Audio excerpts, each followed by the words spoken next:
Hey, you think I don't know about YouTube? Well, I do. With today's story, you'll laugh, you'll learn, and you'll remember where you come from and recognize where you are going. The elders say, what the old sees while sitting, a young cannot see even from the top of a tree. So come now, listen well and let the story speak to your spirit. In the land of rolling grass seas and azure shadows, in the southern reaches of the kingdom of Busoga in Uganda, though it once stretched farther and wider than anyone now remembers, there lived a king named Mabirizi. His full name, seldom spoken beyond old songs, was Mabirizi Omukama of the Reed Crown, but for many years he had been known simply as the Blind King, though few now knew his name nor his face. The story of Mabirizi is the story of a crown lost, of a wanderer found, and of service remembered when power had dulled.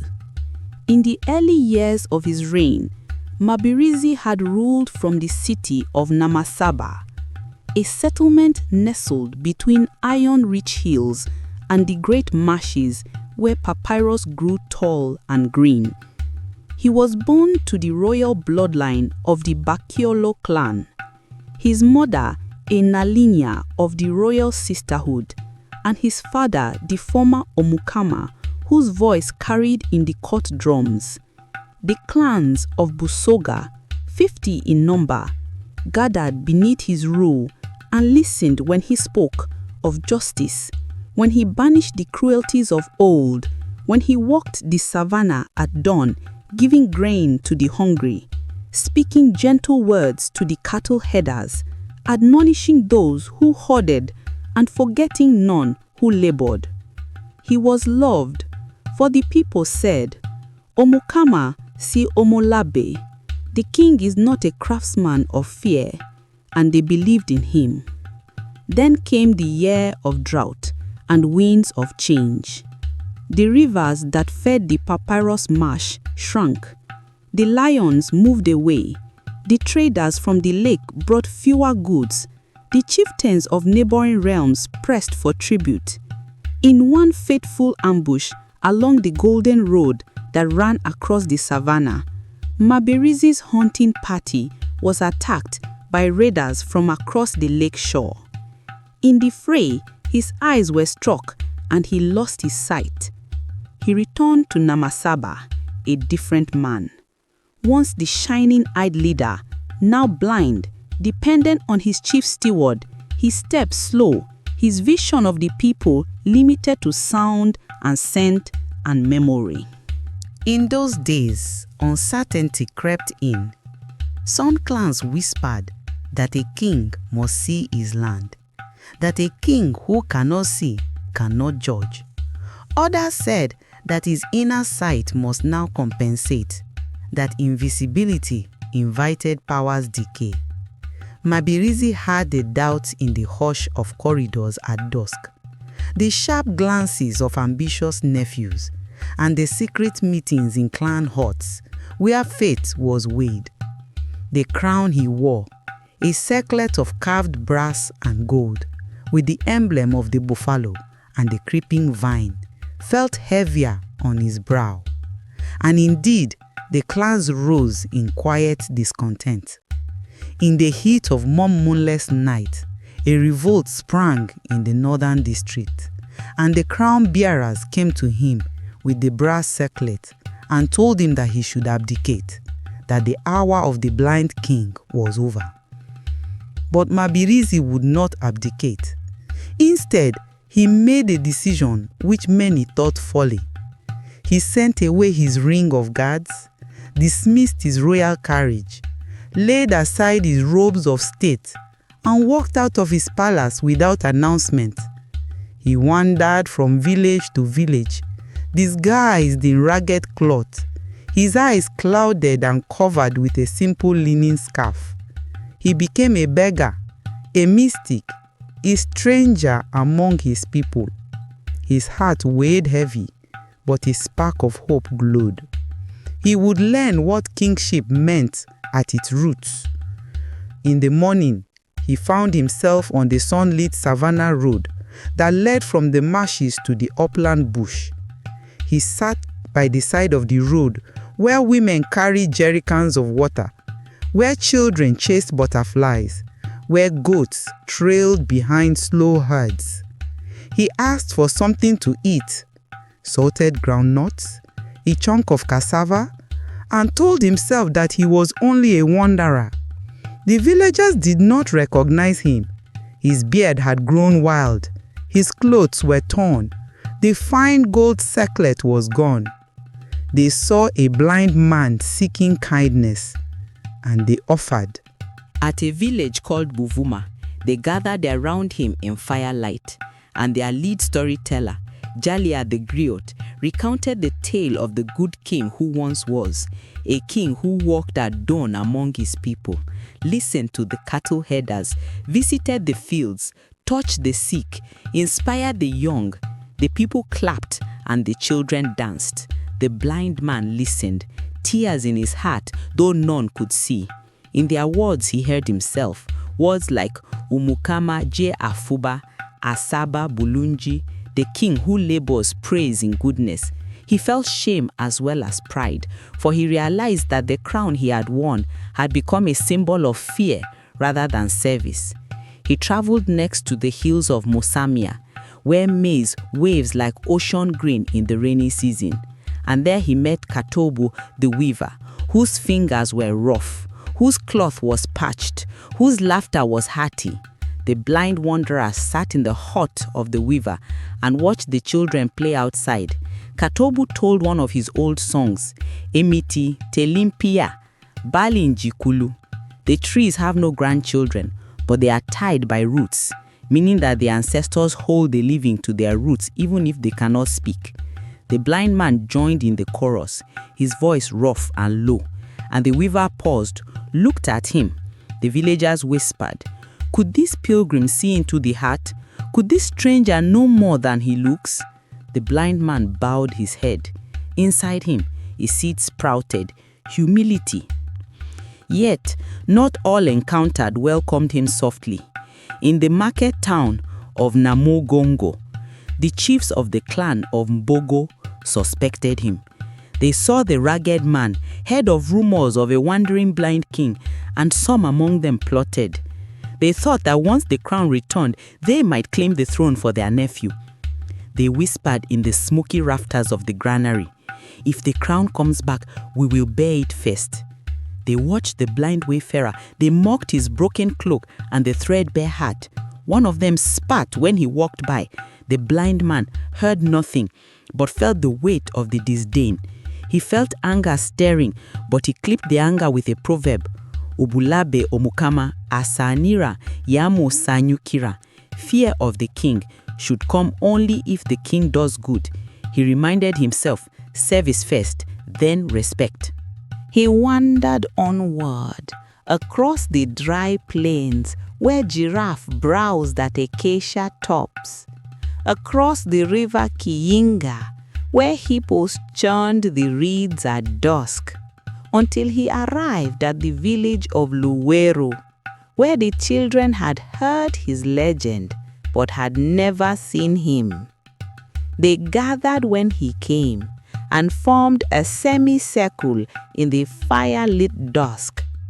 The flickering flames revealed their eager faces. They asked him to tell a story.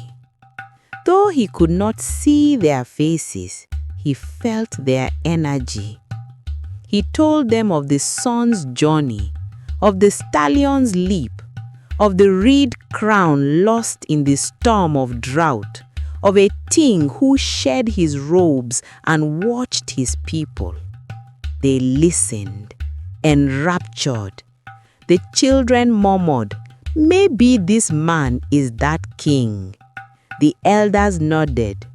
One old griot tapped his stick and said quietly, "He walks like the wind we once knew." In that village, he found two children, Kepha and Amina, siblings who tended goats and dared to dream of a future. They asked him, "Are you truly a king?" The blind man answered, "I am but a servant now."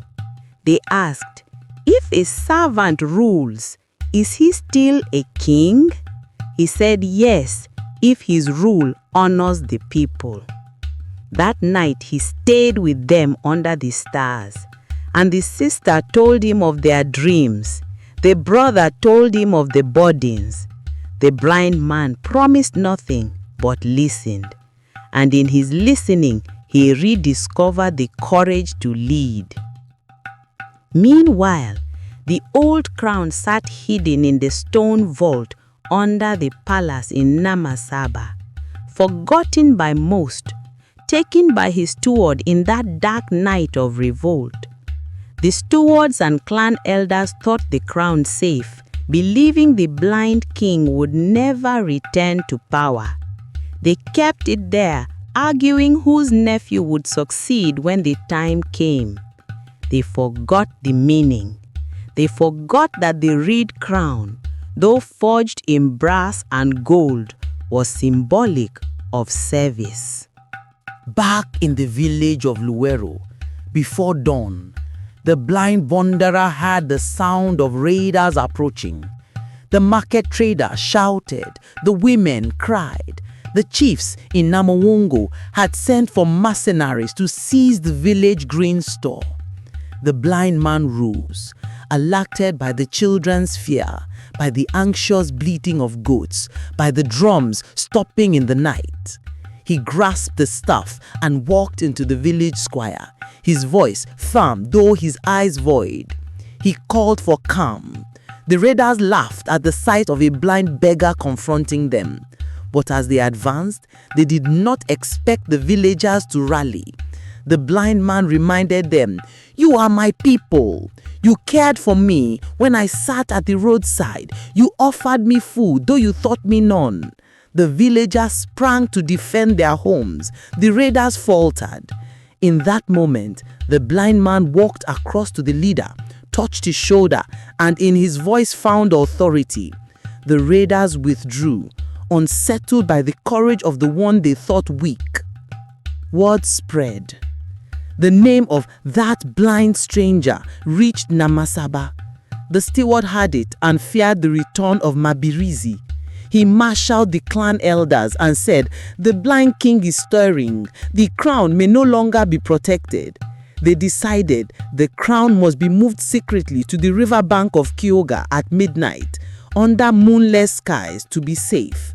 But the blind king arrived at the vault in Namasaba the same night, through tunnels he had learnt in exile, guided by the memory of corridors, the suggestions of strangers, the rhythm of his own steps. He found the vault door ajar, the stewards absent, the crown unguarded. He took the reed crown of brass and gold in his hands, placed it on his head. It was heavy, and the first ray of dawn found him there.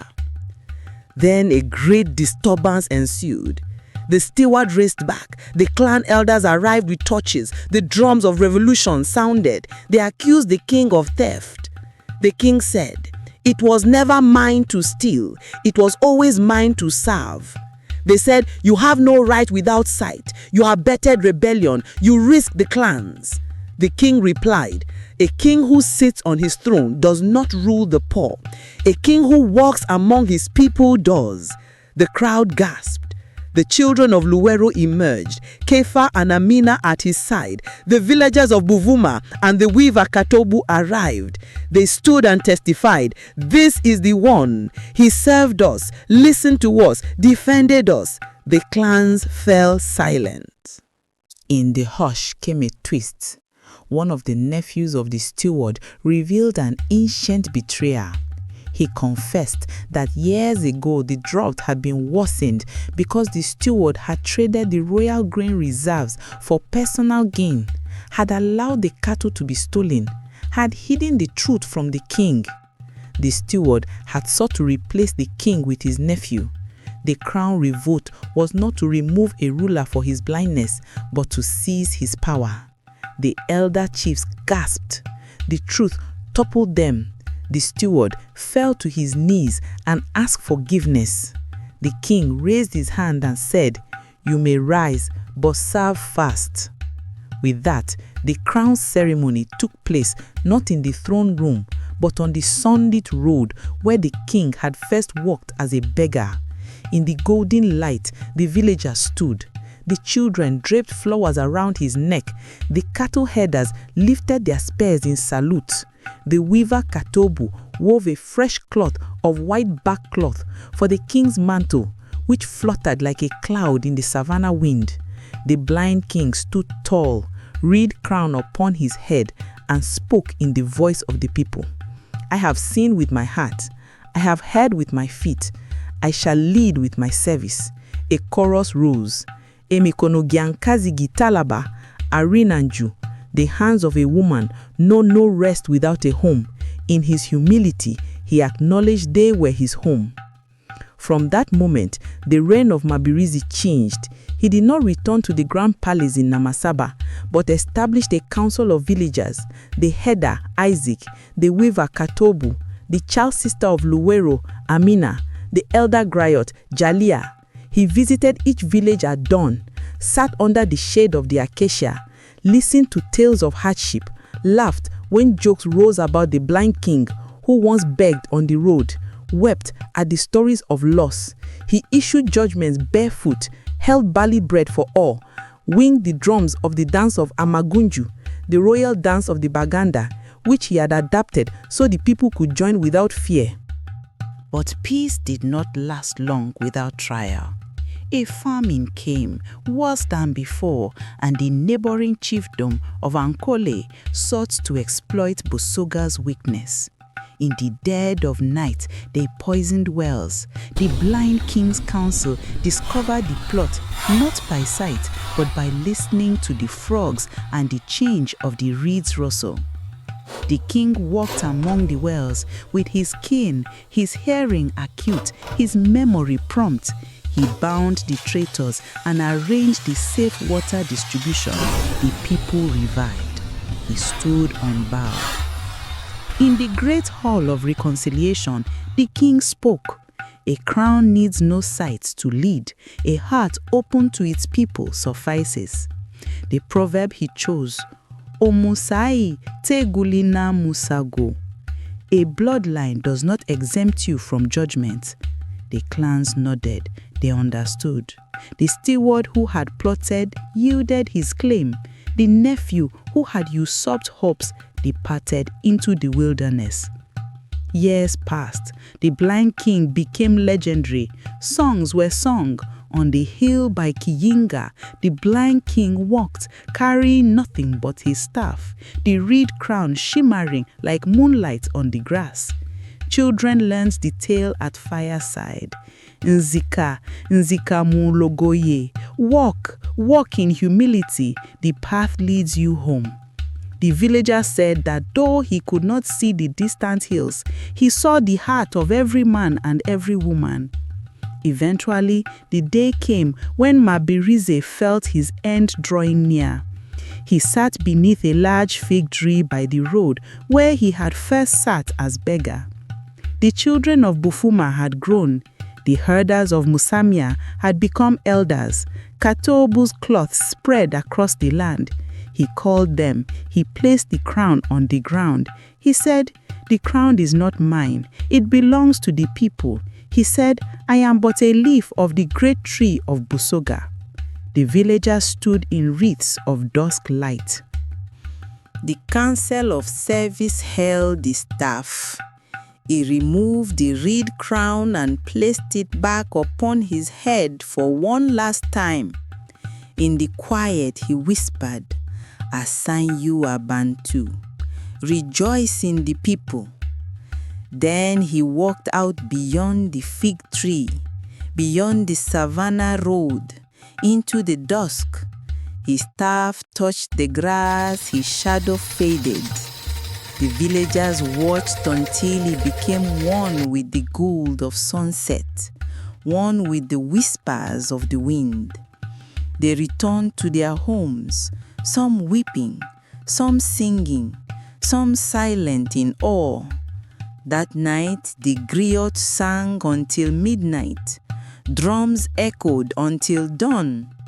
In the years that followed, a new king came, but he did not carry Mabirizi's reed crown as a symbol of power over the people.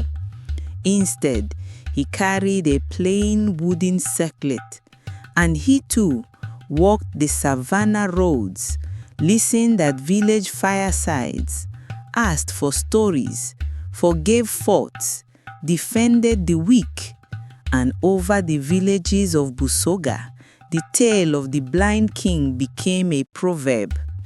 Omukama omulabe asanira okuba omukozi. A king who cannot see must yet be a walker. And so the land remembered. The savannah roads echoed the footsteps of that once great king, now blind and forgotten, wandering among his own people. But in the wandering he found the true crown, not of gold and brass, but of service and memory. The people of Busoga tell the tale to their children by firelight, under the moon, and when the reed crown glimmers in their imaginations, they remember power without service is a lost crown. Service becomes the greatest regalia of all. Thus ends the story of King Mabirizi, though in truth it never ends, for each time someone leaves a neighbor, each time someone shares grain, each time a child is taught to listen, and the village forgives its past, the blind king walks again down the sunlit savannah road, his crown of woven reeds on his brow, reminding us all of what true kingship really means. My dear ones, this is where our story ends for now. But tell me, what did your heart feel as you listened? Share your thoughts in the comment, You know Grandma loves to hear from you. And don't forget, press that subscribe button, like the story, and ring the little bell so that every time I come back here, you will be the first to join me. Until then, may your paths be safe, fruitful, and peaceful. Remember, keep your heart warm, your spirit curious and kind.